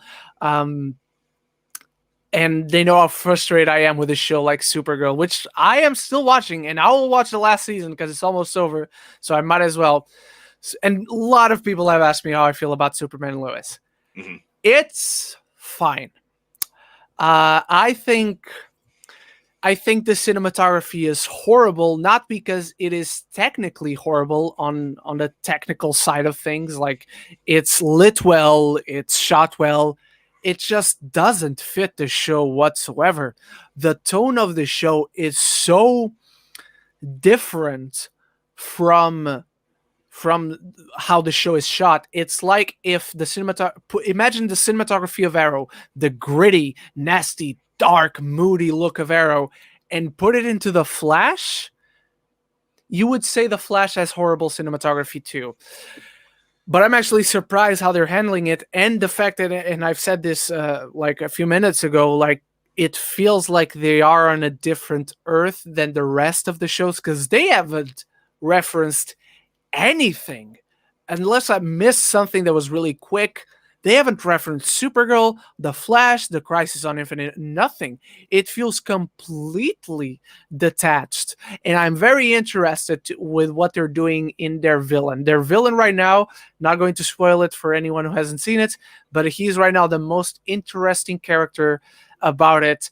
And I think I will say, because this character is who I think it is, if he is who I think it is, I think we're heading yet into another crisis. And believe me, DC Comics has no shortage of crises. Austin, have you been watching Superman and Lois? The last thing I think I watched was season 7 of Arrow. Okay. Because I loved Arrow. My buddy introduced me to Arrow. I binge watched the first 2 seasons in like a week and a half. I loved it. And I love Flash. That's probably my second favorite. I'm not that big of a fan of Legends. I think it's a little too out there for me, which, again, I thought the same thing about WandaVision, but I ended up loving that. But the first season of Supergirl I got through pretty easily. After that, it became pretty rough. I think I got halfway through the second season and I turned the show off. Okay. So I haven't seen Batwoman. I just hear that as just cringeworthy. Batwoman, the first season, I'll tell you this. I'm not a fan of Ruby Rose as an actress, like, at all. Mm-hmm. But the show as a whole actually surprised me. I didn't love it or anything, but I was like, yeah, this is pretty cool. But, yeah. I'm going to say this, and I'm probably going to get a lot of hate, so I'm sorry. I hate Superman. I hate him. He is the most... Like in general? And yeah. Oh, wow. He is the most overrated of all of the superheroes. And I mean, he's the original. He's the daddy of them all. He's not even my favorite, don't get me wrong. I can give him the respect for that, but okay. And I know it's a bad comparison because everybody does it, but when you compare Superman to Goku and they have like literally the same arc to an extent, Superman will fight somebody in the middle of a city and kill thousands upon thousands of people, where Goku is like, no, let's go way out here into the middle of this desert that's like miles away and we'll fight and we'll do whatever we can out there. That's why I like Goku, but Goku would totally kick Superman's ass, let's be fair. Oh boy, don't say that too loud about Andy, man. He'll hear that. I'll fight anyone on this. Goku wins. Okay, the mini-scene, Scott. If the Snyder Cut ends on a cliffhanger, is that a middle finger to the studio for what they have been doing? Honestly, no. Because what the Snyder Cut will be is Snyder's original version of the Justice League movie that we saw in 2017. And that was always meant to be a part 1 of 2. So what they are essentially doing in this, and from the beginning this was always the plan, they are giving us that Justice League. They are giving us that part 1 of 2. And all Snyder wanted to do was give us his version of that part 1 of 2. So I don't think it's a middle finger. I'm sure a lot of fans are going to feel like it's a middle finger, not from Snyder, but from the studio. So I'm sure a lot of people are going to revolt. Austin, how about you? How are you feeling about this? I think for some fans it'll feel like a middle finger, but I think overall, just how long it's been taking, how much attention they've been putting into this film, I don't think it'll be a middle finger, in all honesty. I feel like it's just going to be a great tribute, is the way I guess I'm going to word it, or a big amount of fan service for everybody who just hated the other Justice League movie, which I'm one of the few people. I actually enjoyed it for what it was. Me too. All right. Lots of we unleashed, no pun intended, but we unleashed Ragnarok. A great discussion happening here about the first Thor. What else we got? I love the conversations that you guys have. Ooh, this is great. Better Mad Max, Mel Gibson or Tom Hardy? You know what? The better movie out of them all is Mad Max Fury Road. The better actor out of both of them in general is Tom Hardy. But the better Mad Max, I think it's Mel Gibson, because Tom Hardy was barely even the main character in his own movie. How about you, Austin? Do you agree, disagree? I unfortunately wouldn't have an answer for this because I've never seen any of the Mad Max films. Not one? Not one. Oh, wow. Okay. All right. I'm not a big a fan of Fury Road. Let me tell you that right now. Good movie, just not great because it doesn't have a story. I have a guilty pleasure spot for Mortal Kombat Annihilation. It's not an unpopular. No, it's not an unpopular me. You're not the first person to tell me that. And guilty pleasure, it's inherently a thing that you recognize is not good, but you still love it, which is awesome. You know what? I'll have a pizza party with some friends, some drinks, and I will watch happily Mortal Kombat Annihilation because it's a laugh riot. 100%. Mother, you're alive. Too bad you will die. That's the greatest line ever read in a film. If you have never seen it, and Austin, I don't believe you've seen the second one, just type into YouTube, "Too bad you will die." That's the clip that will show up. And that's Sindel being brought back to life and confronting the greatest line reading ever in any movie. And it's amazing. All right. Jorge, what is up with more DC Universe? Is Crisis on Infinite Earths movie version? Possible, but don't count on it soon. Like, I don't think we see a movie crossover Crisis on Infinite Earths. At this point, I will shoot for 10 years. 10 years, and that is if everything goes well. So yeah. Oh yeah, Jacoby P. Max Payne was bad. I forgot about that. Yeah, man. And I never even play the game, so there's something. I love Marky Mark, man, but that's easily the second roughest film I've watched him in. The first is The Happening. Yeah. Andrew Age, Street Fighter is in Street Fighter, the original from the 90s with Jean-Claude Van Damme. That one is a guilty pleasure. The one with the Chun-Li one. Oh God, Jesus! Did you ever see any of the Street Fighter movies, Austin? I honestly didn't know there were Street Fighter movies. There's one that's just called the Street Fighter, and it stars. And get ready to laugh. Jean-Claude Van Damme as Guile, of all people. Guile is the main character of the Street Fighter, but you know what? It's not a good movie, but I think it's really fun, and it's so 90s. And Ming-Na Wen plays Chun-Li in that movie, so there's that. But then there's one from 2008 that stars Kristen Kruk. I don't know how to say her name. She was Lana Lang in Smallville. And she plays Chun-Li, and she's the main character. The movie's called Street Fighter: The Legend of Chun-Li. It's rough. It's really rough getting through that, man. Oh, Jesus Christ. It must be, man. Oh.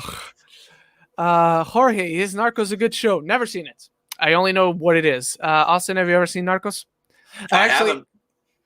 You haven't.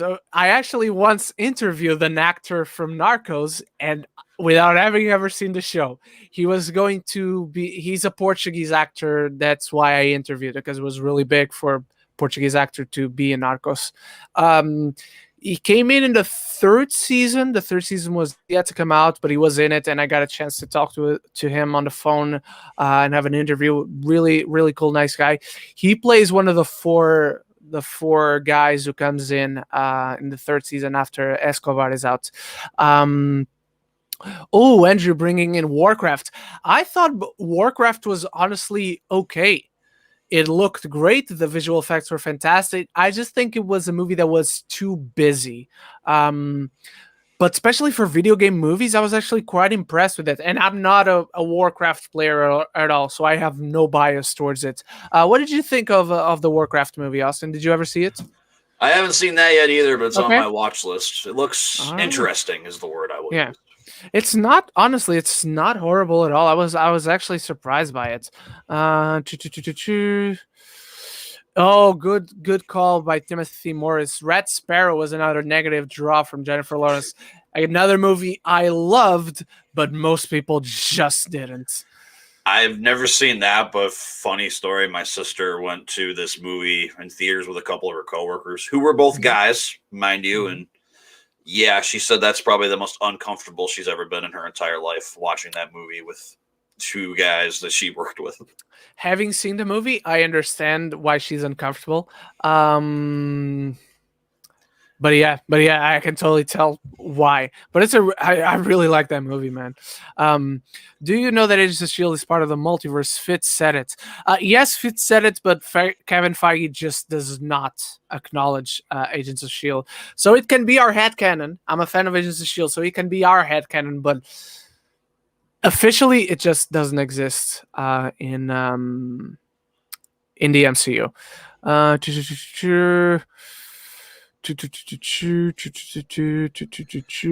What else we got?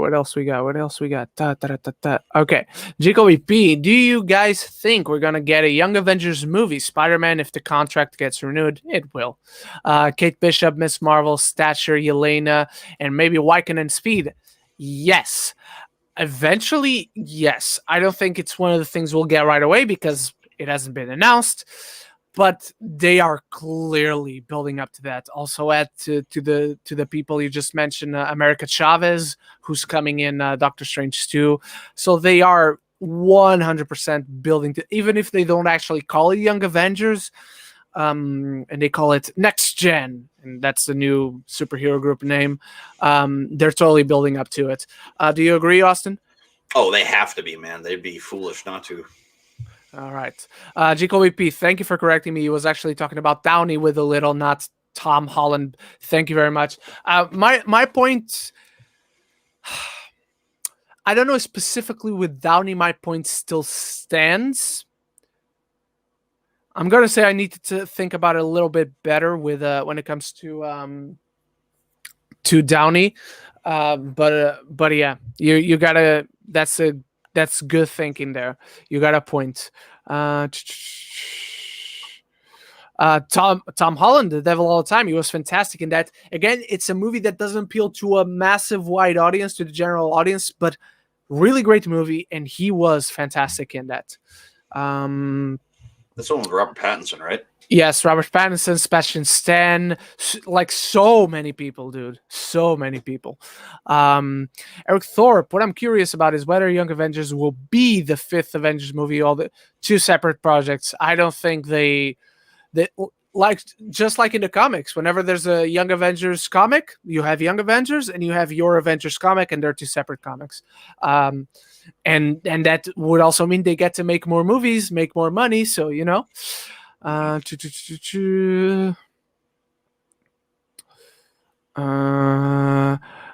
right, let's take three more great questions.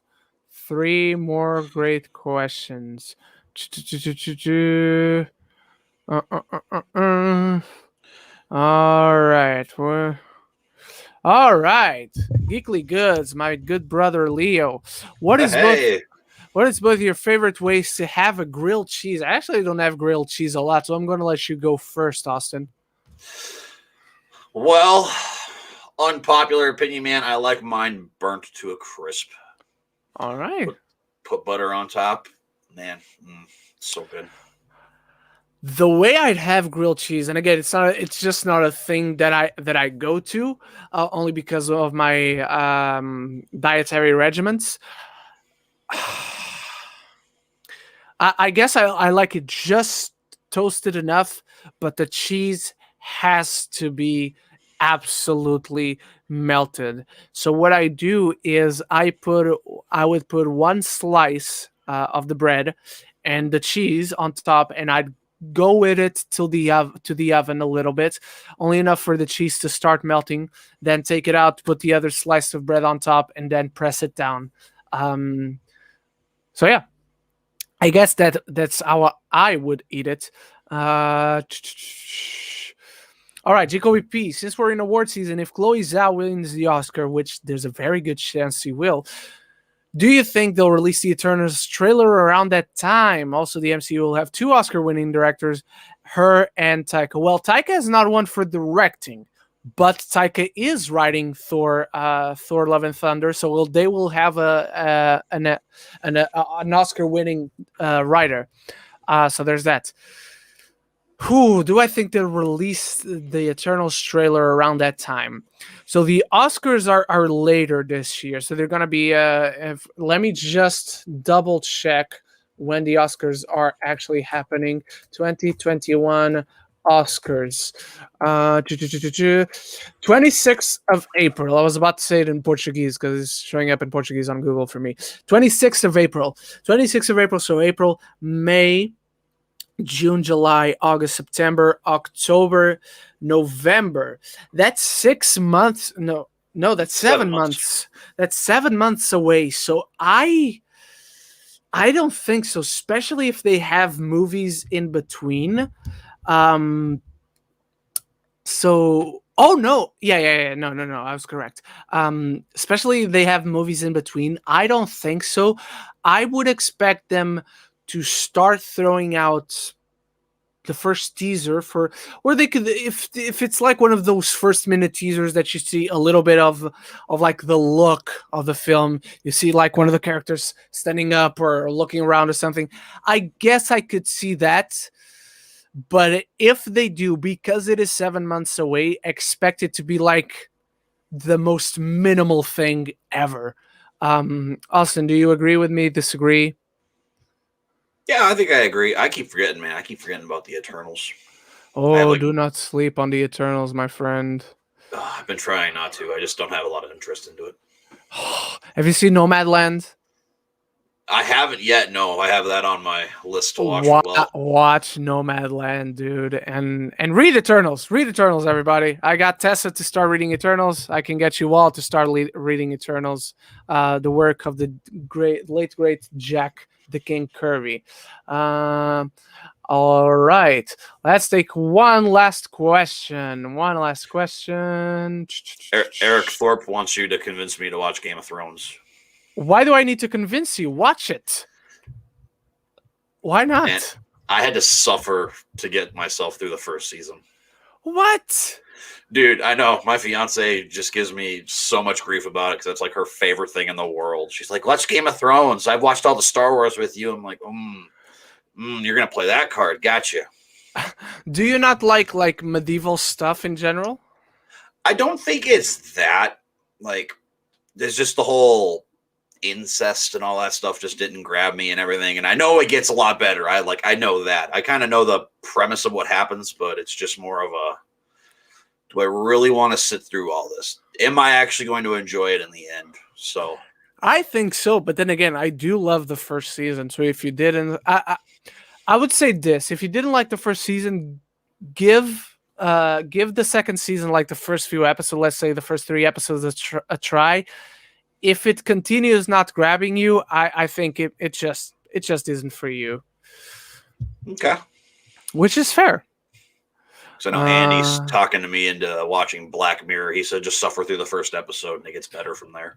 Dude, I started watching Black Mirror when the 4th season was coming out. I had to suffer through the first 2 episodes. The first 2 episodes are rough. And I only heard people talking wonders about it. Black Mirror is fantastic. And as soon as I watched the first episode, I was like, what the hell are people talking about? This was awful. And then I watched the second episode and I was like, oh my God, this was awful again. Though Daniel Kaluuya is in the second episode.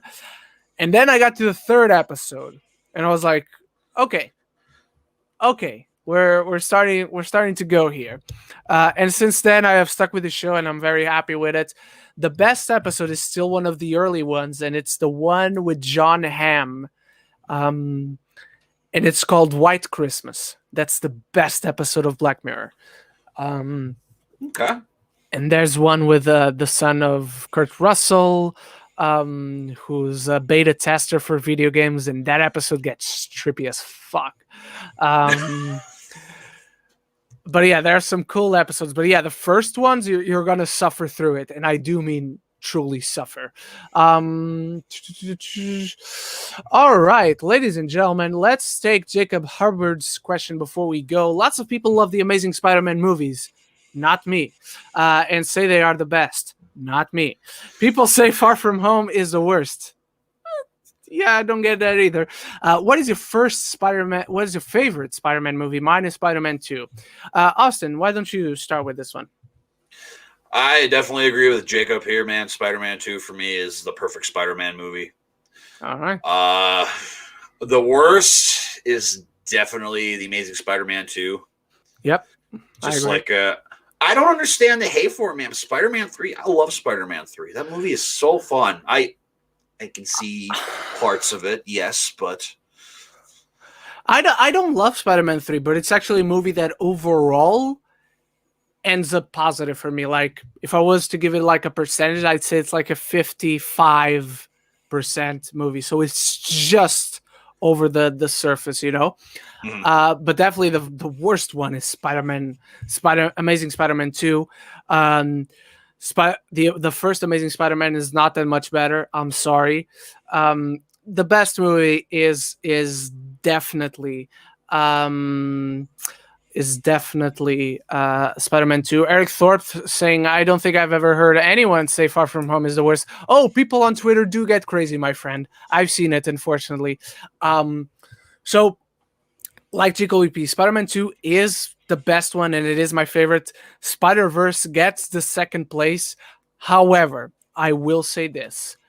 There are two moments in Spider-Man movie history that have defined who Spider-Man is better than anything, and none of them come from the best movie that is Spider-Man 2. One of them is the leap of faith in Spider-Verse. You just cannot get through that scene without getting chills. Even the scene where he's trapped on the chair and talking to his dad and he's on the other side of the door, that scene is, oh, my heart. The other scene that best defines who Spider-Man is for me ever is the scene in Homecoming where he's trapped under the rubble of that building Vulture left him on, and he's looking at the water, and you have half of it is the mask over the surface and the other half is the reflection of his face, and he's getting himself up saying, come on, Spider-Man, you can do it. That moment is the best Spider-Man moment in any movie, and there you can show it to someone who has never heard of Spider-Man. They don't know who Spider-Man is. You show them that scene, they know who Spider-Man is from that moment on.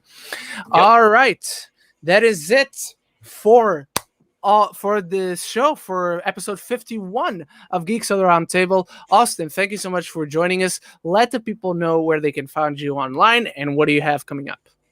Well, you guys can find me on YouTube at SPCBird3171993. I know it's a lot to type in, but hopefully you guys enjoy what you see. I've also got Instagram, Twitter, and a letterbox that I'm very, very active on. So if you guys want to see all 812 movies that I've seen, head on over there, check that out. Sometime today, I'm going to be recording my Psycho franchise ranking, where I'm going to rank all 5 of the Psycho films, plus Bates Motel, and I'm hopefully going to have that up by next Wednesday. All right, you can find all of Austin's links in the description below, as well as Zach's links. And remember, we have a fun little Q&A show this Sunday on my birthday. We're going to hang out for a little bit and celebrate. So if you want to help me and get to 3,000 subscribers before my birthday or on my birthday, just remember to start sharing, start liking, subscribe if you haven't, and show it to your friends, because it would really make my 28th day of my name be great. And tomorrow I will have reviews for the finale of WandaVision. I will have reviews for Raya and the Last Dragon because they didn't give me a screener yet. And later today at, I think it's 9 a.m., no, not 9 a.m. I think it's noon. No, it's 1 p.m. ET. My review for Coming to America 2 drops on the channel. I just saw it this morning. The embargo is still up, so all I can say is that I saw it. The review will be up. So make sure you stay tuned for that and join me tomorrow with both those reviews. Thank you so much for the early birthday shout outs. Thank you so much, everyone. I'll see you on Sunday. And so until then, love each other and love the movies.